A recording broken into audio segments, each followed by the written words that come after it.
नमस्कार दोस्तों, आपका स्वागत है मेरा इस चैनल में जिसका नाम है मनी लेंस। मनी लेंस में हम बातें करते हैं शेयर मार्केट से जुड़े हुए खबरों के बारे में। तो चलिए शुरू करते हैं। तो आज हम जिस स्टॉक के बारे में चर्चा कर रहे हैं करेंगे वो है Macpower CNC machine limited. और इसका चर्चा इसलिए करेंगे क्योंकि इसका आज रिजल्ट आया है और ये मेरे पोर्टफोलियो का एक बहुत बड़ा पार्ट जो है मैक पावर सीएनसी में इन्वेस्टेड है। और हम इसको लगभग 5 साल हो गया है इसको होल्ड करके रखे हुए हैं। मतलब कभी ये 250 के आसपास ट्रेड कर रहा था और यहाँ से गया 1700 के पास और फिर वहाँ से नीचे गिरा।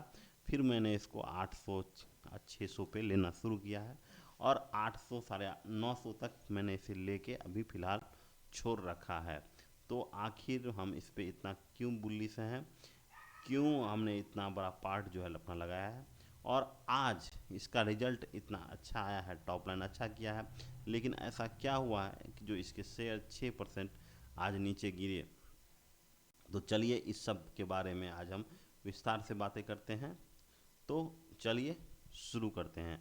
तो सबसे पहले मैक पावर सीएनसी मशीन के बारे में बता दें। तो ये एक सीएनसी बनाने वाली कंपनी है, यानी जितना आप एक तरह समझिए कि जितना लेथ मशीन आप देखते हैं, जितना भी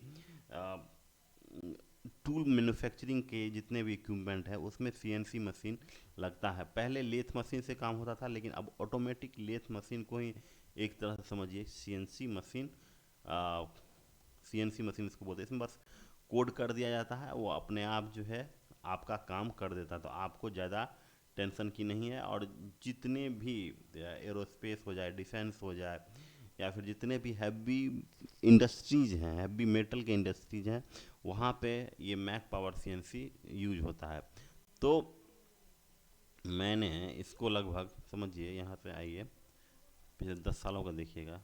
तो ये देखिए इसके आसपास मैंने यहाँ से खरीदना शुरू किया, यहाँ तक किया। उसके बाद से लगातार 1700 के आसपास चला गया था और 1700 से जो गिरा फिर एक कंसोलिडेशन फेज में आया, फिर वहाँ से अब धीरे धीरे ऊपर की तरफ जा रहा है। तो इसका रिजल्ट जो आज आया है, तो आप इसका रिजल्ट देखिए। यहाँ पे रिजल्ट देखिए, सेल्स में 25% का इजाफा हुआ है। 25% ईयर ऑन ईयर ग्रोथ है, क्योंकि पिछले साल जो सेल्स 86.2 है, इस बार 100 है। एबिटा में 14% है, नेट प्रॉफिट 11% है, ईपीएस 8% है। तो अगर सेल्स 25% है तो हर कोई सोचता है कि उसका एबिटा भी 25% हो। लेकिन अभी फ़िलहाल जो रॉ मटेरियल का प्राइस बढ़ा है उसके कारण इसके प्रॉफिट पे काफ़ी ज़्यादा असर किया है। यहाँ पे देखिए, तो एक कारण ये भी है कि इसका जो प्रॉफिट है वो कम हुआ है और दूसरी बात है कि ऑपरेटिंग प्रॉफिट मार्जिन जो है श्रिंक किया है। और ऑपरेटिंग प्रॉफिट मार्जिन कम होने का सबसे बड़ा कारण यही है कि जितने भी रॉ मटेरियल हैं जो जो इस कंपनी के लिए यूज होते हैं वो सब जो है अब महंगे हो गए हैं, जिसके कारण ऑपरेटिंग प्रॉफिट मार्जिन श्रिंकेज कर गया है। और देखिए प्रॉफिट 100 पे भी आपको 16 करोड़ का ही प्रॉफिट है और 86 पे भी आपको 16 करोड़ का प्रॉफिट है।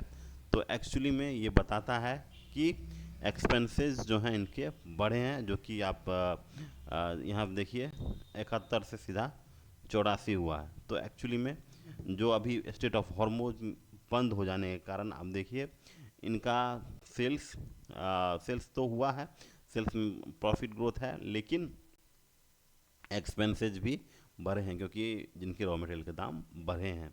तो यहाँ ओवरऑल आप देखिए ईपीएस जो है 10 का है। तो एक्चुअली में जो कंपनी ने कहा था कि हम जो है 333 करोड़ के आसपास सेल्स करेंगे 2026 में, और वहाँ के आसपास वो पहुँच गए। तो ये एक पॉजिटिव होता है, ये पॉजिटिव होता है क्योंकि बहुत सारी कंपनियां बोल देती हैं कि हम 20% 30% ग्रोथ करेंगे, 40% ग्रोथ करेंगे, वो कर नहीं पाते हैं। और ये कंपनी जो है क्वार्टर ऑन क्वार्टर सेल्स को 25% बढ़ाया हुआ है। तो अब आप सोचिएगा कि भाई इतना अच्छा रिजल्ट है, तो फिर ऐसा क्या हुआ कि इसके जो शेयर्स हैं वो लगातार गिरे हैं। तो वहाँ यहाँ पे आपको सेल्स में नहीं दिखेगा, इसका दिखेगा आपको इन्वेंट्री डेज में। देखिए इन्वेंट्री डेज बढ़ा है, यानी इन्वेंट्री निश्चित है इनका जो है प्रीवियस से इन्वेंट्री बढ़ेगा।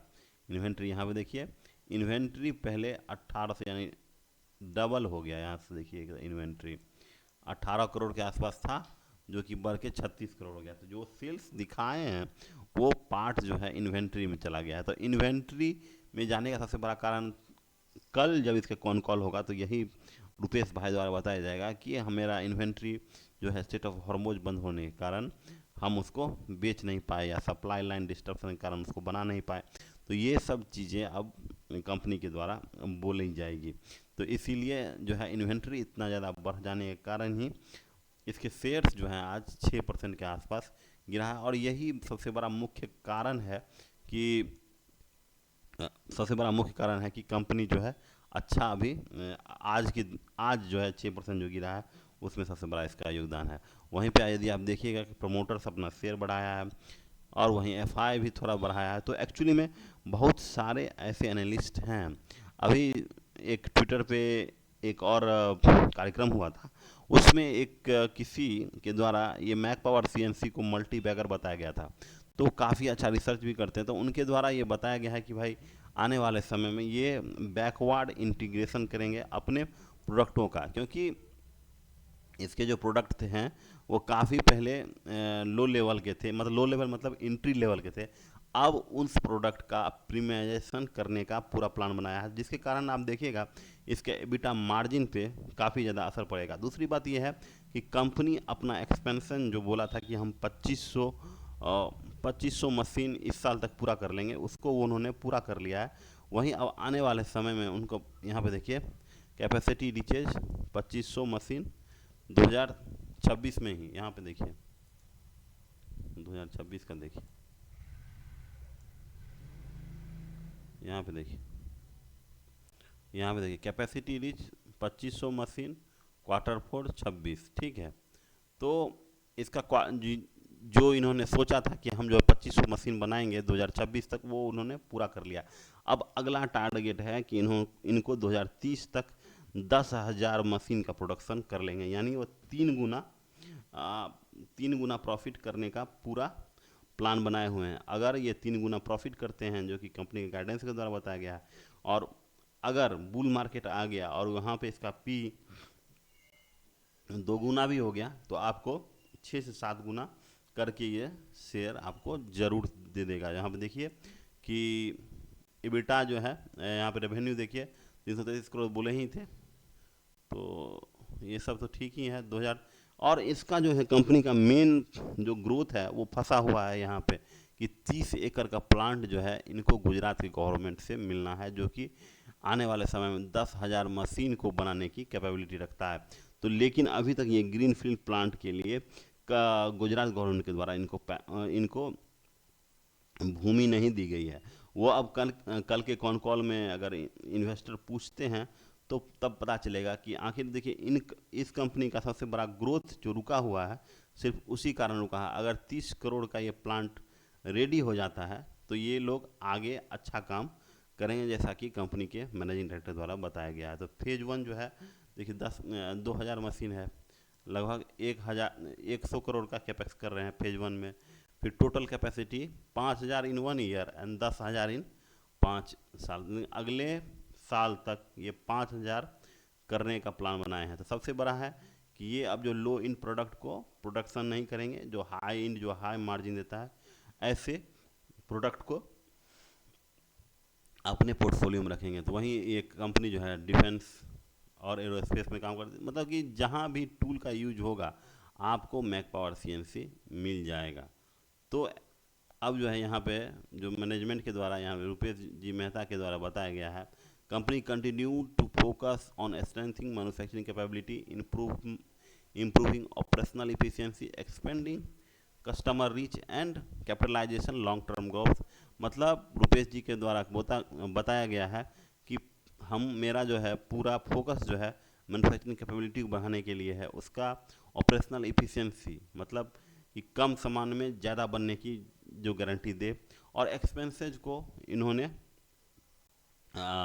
Operation efficiency and expanding customer reach. और जैसे कि कंपनी के द्वारा बताया भी गया था पिछले कॉन कॉल में कि ये जो है डिफरेंट सेमिनार अलग अलग देशों में करते हैं, वहाँ पे जाके अपने प्रोडक्ट को उसको शोकेस करते हैं। तो इससे कंपनी का विजिबिलिटी मार्केट में बढ़ता है। इनके ही एक पार्टनर है ज्योति सीएनसी, वो इतना ज़्यादा काम ले लिया है कि वो और उनका जो है ज्योति सीएनसी का यूरोप में कोई प्लांट था जहाँ पे एक फ्रॉड पकड़ा गया, उसके कारण से ज्योति सीएनसी को लगातार ठोका जा रहा है। तो शेयर मार्केट में या फिर इंडियन शेयर मार्केट में जो सीएनसी सेक्टर में सिर्फ एक ही लिस्टेड कंपनी बची है, वो है अच्छी में बची हुई है, वो मैक पावर सीएनसी है। और इसका लेने का सबसे बड़ा कारण क्या है कि ये कंपनी जो है अपना इक्विटी को डाइल्यूट नहीं करे। तो उस समय जितने भी आप देखिए, उस समय जितने भी आईपीओ आई थी उसमें आप देखिए बहुत सारी कंपनी ऐसी है जो अपना इक्विटी डाइल्यूट कर लिए, लेकिन 2018 में जब इसका आईपीओ आया है तहाँ से अभी तक देखिए 26 तक, यानी 8 साल हो गए हैं, अभी तक इक्विटी डाइल्यूट नहीं किया, जो कि एक अच्छी बात है। क्योंकि अगर इक्विटी डाइल्यूट नहीं करेंगे, अगर इक्विटी डाइल्यूट कर देंगे तो नंबर ऑफ शेयर्स बढ़ जाएंगे, तो फिर शेयर को ऊपर ले जाना बड़ा मुश्किल हो जाएगा। इसीलिए इक्विटी डाइल्यूट नहीं कर रहे हैं, अपने पैसा जो प्रॉफिट आ रहा है उसी से कंपनी को चला रहे हैं, जो कि काफ़ी ज़्यादा अच्छी बात है। तो आज मैक पावर सीएनसी में बस इतना ही रखते हैं, कल फिर इसके कॉन कॉल के साथ मिलेंगे, तब तक के लिए नमस्कार, thank you, have a nice day.